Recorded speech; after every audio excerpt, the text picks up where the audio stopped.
की गली और दीगर इलाकों में मुगल रोड पर 2 फुट के करीब बर्फ जमा होने की वजह से सड़क को ट्रैफिक के लिए बंद कर दिया गया है। Road and building department division Shopian ने सड़क को क्लियर करके शोपियां से भी इसे काबिल आमदोरफ्त बनाया है।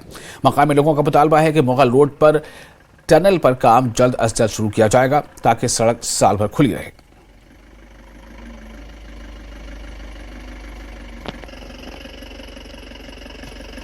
देखिए सर, पहले आपका शुक्रिया अदा करते हैं क्योंकि जो ये मगर रोड है ये NH4 का मुतबादिल भी है और हम यही बार बार डिमांड कर रहे थे कि इस पे एक टनल का क़याम अमल में लाया जाए, मगर उसका DPR भी बन गया है, अभी तक उस पे काम शुरू नहीं हुआ है। तो टनल जब हो जाएगी इसके तो ये 12 महीने खुला रहेगा ये रोड।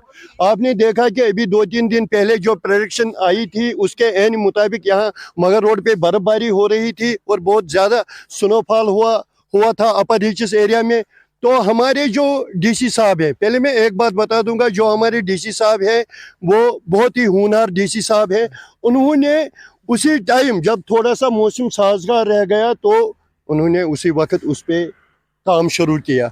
आप देख लीजिए, उसी के नतीजे में आप देख लीजिए जो हमारे बच्चे गुलाम शाह बादशाह यूनिवर्सिटी में पढ़ रहे हैं या हमारे ताजर बरादरी है जो रजौरी में तिजारत करते हैं, वो या पुनछ में तिजारत कर रहे हैं, वो शोपियान में तिजारत कर रहे हैं, हमारे जो ताजर बरादरी है उससे बहुत ही खुशी महसूस कर रहे हैं। वाकई ज़िला इंतज़ामिया की तरफ से अच्छा काम है, क्योंकि अगर हम बात करेंगे रजौरी में भी कई मुसाफिर दरमांदा पड़े हैं जो गरीब लोग हैं, या शुपियान की बात करेंगे यहाँ पे भी 3-4 दिन से जो मज़दूर है, जो मुसाफिर है, वो इंतज़ार कर रहे थे कब मुगल रोड खुल जाएगा। वो इससे सफ़र उनका जो है बहुत ही आसान होता है। इरशाद मलिक, न्यूज़ 18 नेटवर्क, शुपियान।